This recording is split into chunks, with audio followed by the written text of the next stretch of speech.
Hello and welcome. My name is Alan, and we are back with more the Pali Canon in the words of the Buddha. Discourses from the Pali Canon. Anyway,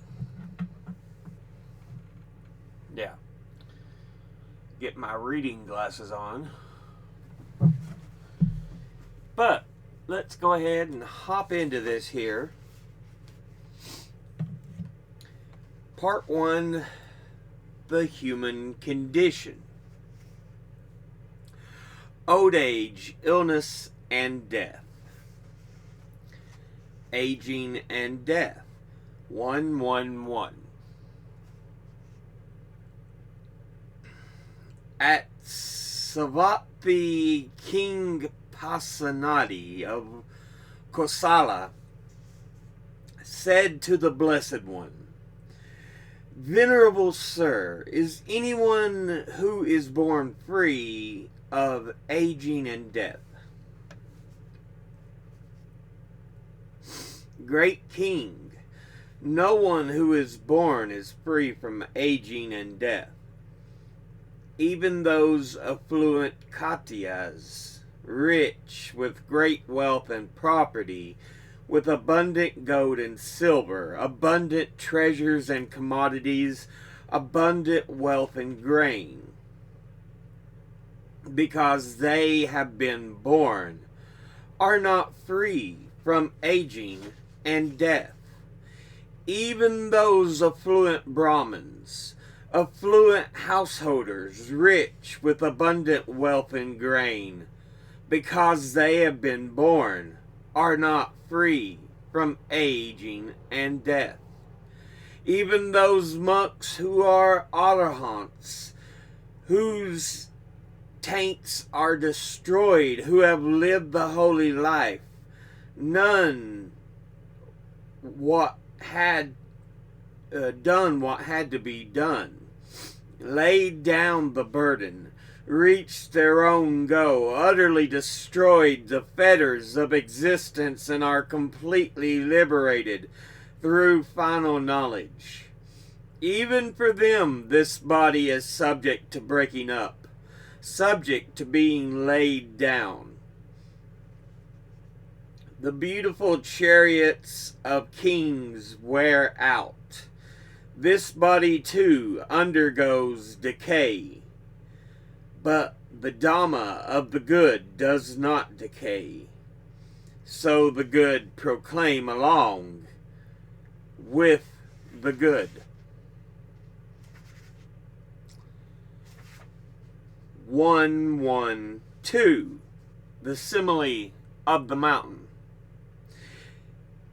At Savatthi, in the middle of the day, King Pasindi of Kosala approached the Blessed One, paid homage to him, and sat down to one side. The Blessed One then asked him, Now, where are you coming from, great King, in the middle of the day? Just now, Venerable Sir, I have been engaged in those affairs of kingship typical for kings, who are intoxicated with the intoxication of sovereignty, who are obsessed by greed for sensual pleasures, who have attained stable control in their country, and who rule, having conquered a great sphere of territory on earth. What do you think, great King? Suppose a man would come to you from the east, one who is trustworthy and reliable, and would tell you, For sure, great King, you should know this. I am coming from the east, and there I saw a great mountain high as the clouds coming this way, crushing all living things. Do whatever you think should be done, great King. Then a second man would come to you from the west, a third from the north, and a fourth from the south. One who is trustworthy and reliable, and would tell you, For sure, great King, You should know this. I am coming from the south, and I saw a great mountain high as the clouds coming this way, crushing all living beings. Do whatever you think should be done, great king. If, great king, such a great peril should arise, such a terrible destruction of human life, the human state being so difficult to obtain, what should be done? If, venerable sir, such a great peril should arise, such a terrible destruction of human life, the human state being so difficult to obtain, what else should be done but to live by the Dhamma, to live righteously, and to do wholesome and meritorious deeds? I inform you, great king, I announce to you, great king, aging and death are rolling in on you. When aging and death are rolling in on you, great king, what should be done? As aging and death are rolling in on me, venerable sir, what else should be done but to live by the Dhamma, to live righteously, and to do wholesome and meritorious deeds? Venerable sir, kings intoxicated with the intoxication of sovereignty, obsessed by greed for sensual pleasures, who have attained stable control in their country and rule over a great sphere of territory, conquer by the means of elephant battles, cavalry battles, chariot battles, and infantry battles. But there is no hope of victory by such battles, no chance of success when aging and death are rolling in. In this royal court, venerable sir, there are counselors who, when the enemies arrive, are capable of dividing them by subterfuge, but there is no hope of victory by subterfuge, no chance of success when aging and death are rolling in. In this royal court, venerable sir, there exists abundant bullion and gold stored in vaults and lofts, and with such wealth we are capable of mollifying the enemy when they come. But there is no hope of victory by wealth, no chance of success when aging and death are rolling in. As aging and death are rolling in on me, venerable sir, what else should I do but live by the Dhamma, live righteously, and do wholesome and meritorious deeds? So it is, great king. So it is, great king. As aging and death are rolling in on you, what else should you do but live by the Dhamma, live righteously, and do wholesome and meritorious deeds? This is what the Blessed One said. Having said this, the Fortunate One, the teacher, further said this: just as mountains of solid rock, massive, reaching to the sky, might draw together from all sides, crushing all in the four quarters, so aging and death come, rolling over living beings. Katyas, Brahmins, Vesas, Sudas, outcasts and scavengers, they spare none along the way, but come crushing everything. There's no hope for the victory by elephant troops, chariots, and infantry. One can't defeat them by subterfuge, or buy them off by means of wealth. Therefore, a person of wisdom here, out of regard for his own good, steadfast, should settle faith in the Buddha, Dhamma, and Singa. Then one conducts himself by Dhamma, with body, speech, and mind. They praise one here in the present life, and after death one rejoices in heaven. 113. The Divine Messengers.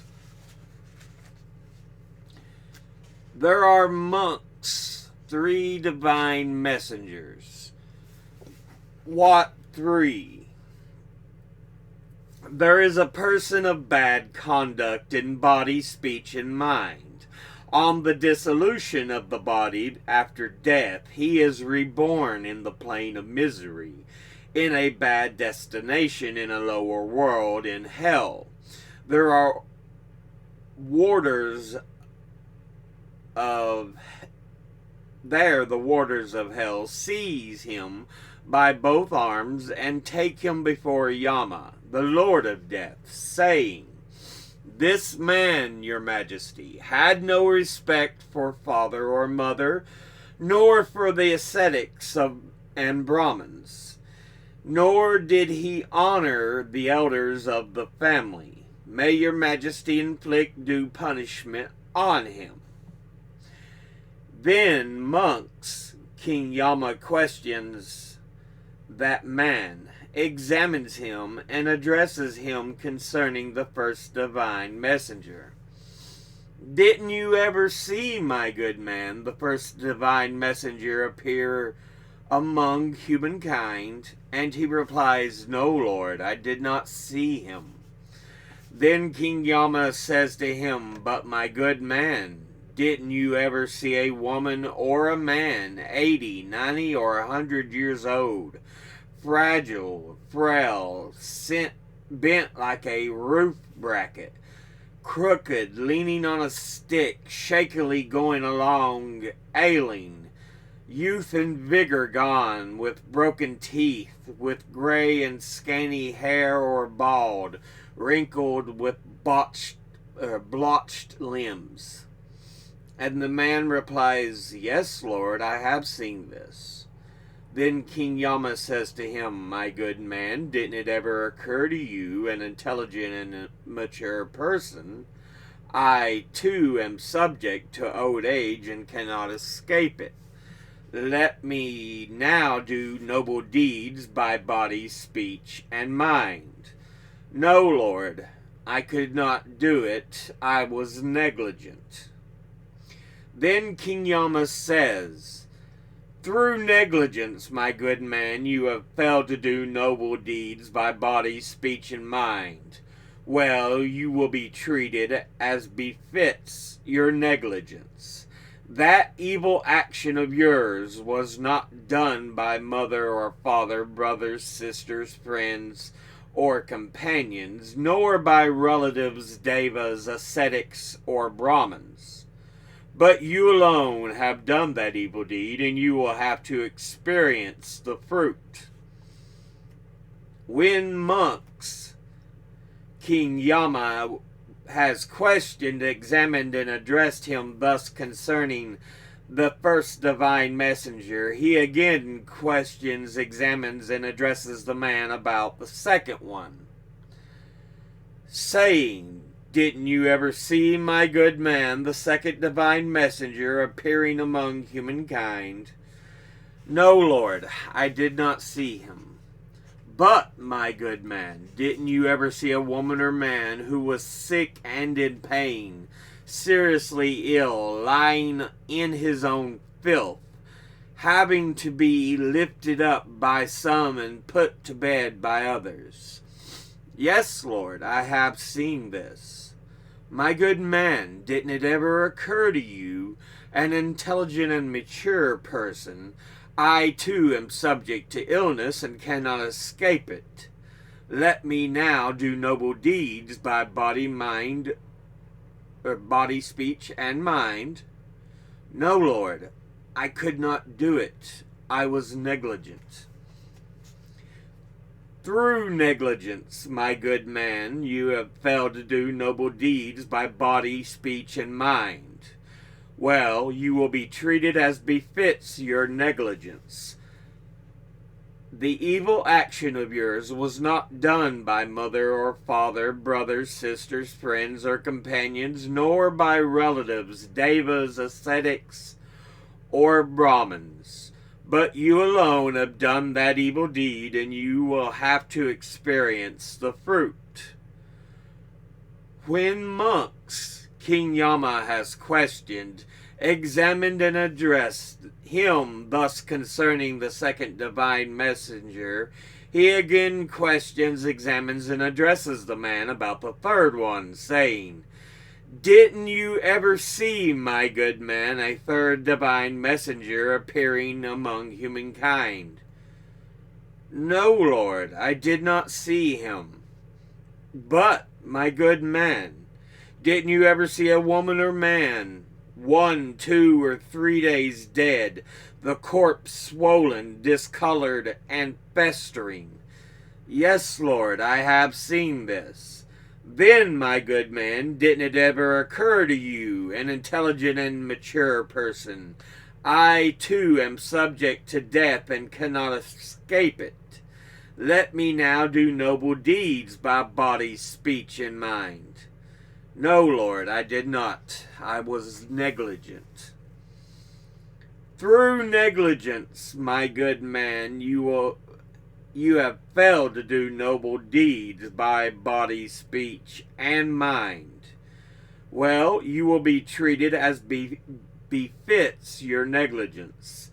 That evil action of yours was not done by mother or father, brothers, sisters, friends, or companions, nor by relatives, devas, ascetics, or Brahmins, but you alone have done that evil deed, and you will have to experience the fruit.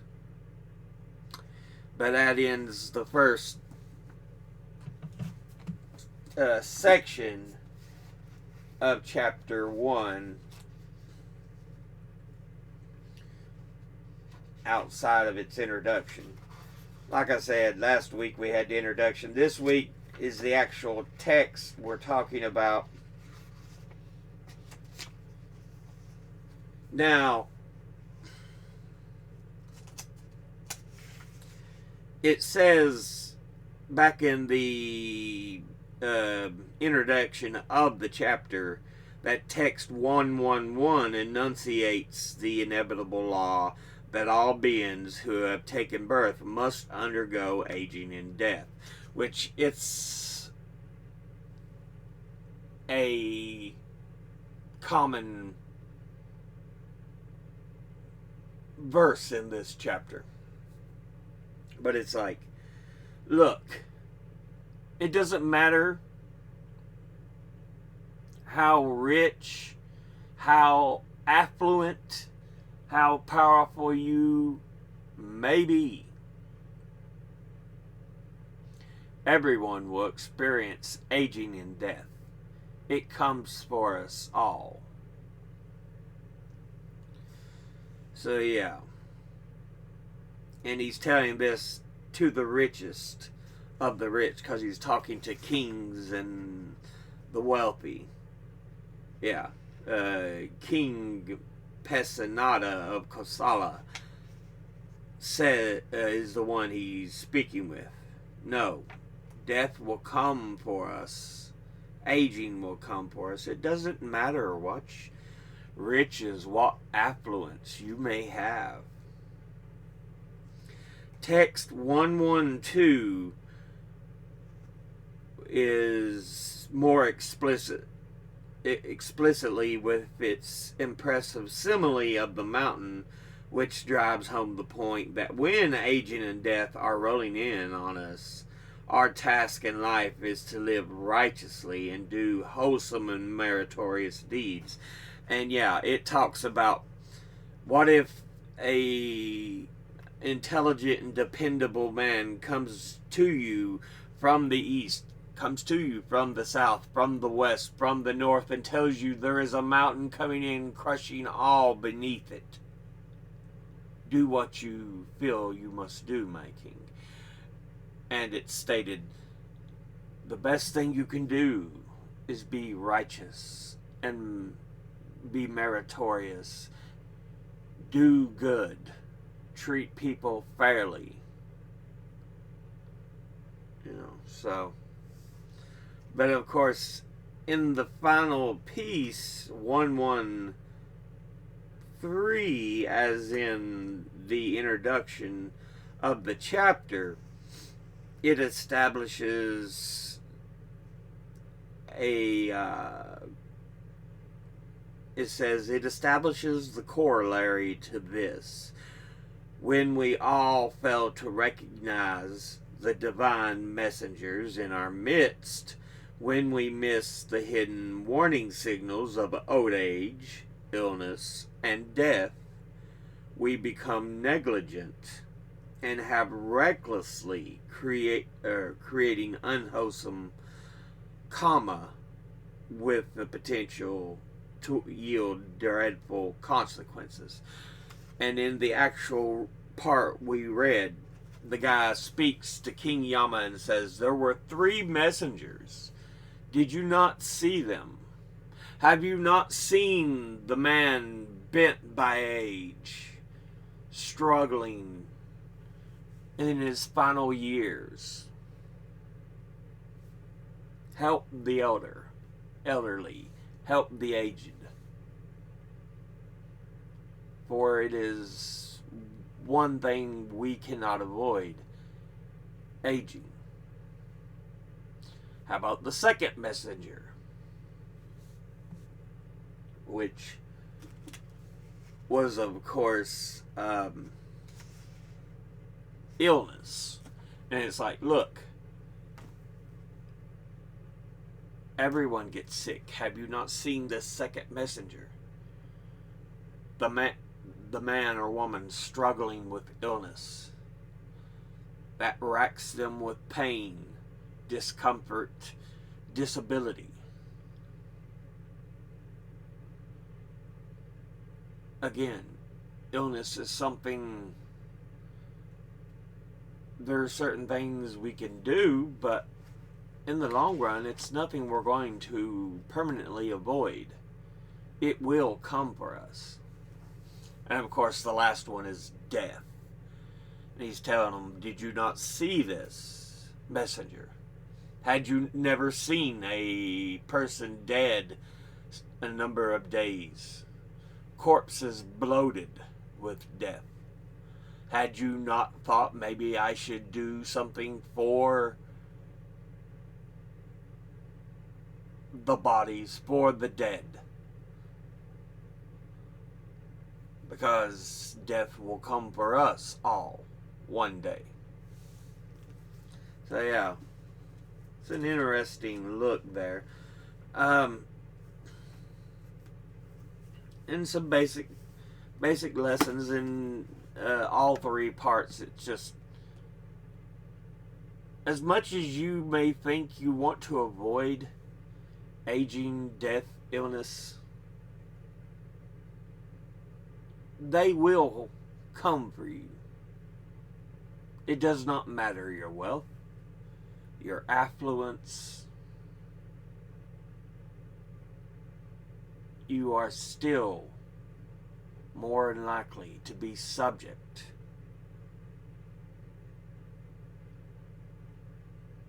to the inevitable, which is illness, aging, and death.